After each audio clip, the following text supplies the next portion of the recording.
Hi friends, అందరు lunch కోసం ఏం ప్రిపేర్ చేస్తున్నారు ఫ్రెండ్స్? నేను వచ్చేసి కందిపప్పు, మామిడికాయ గుజ్జు, టమాటా కర్రీ అయితే వండుతున్నాను ఫ్రెండ్స్. నేను చెప్పేది ఒక ముచ్చట, నేను ఎవరిని ఉద్దేశించి కాదు చెప్పేది, మా ఇంట్లో జరిగిందే చెప్తున్నాను.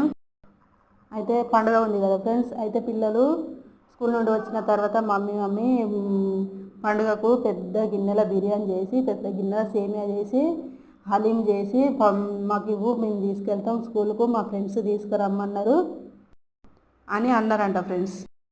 అలాగే మా ఆయన డ్యూటీ వేచి ఆయన అంటుండు, ఇగో మా ఫ్రెండ్స్ సేమియా, చికెన్ బిర్యానీ, హలీము ఇవి తీసుకురమ్మని అన్నారు అని చెప్తాడు.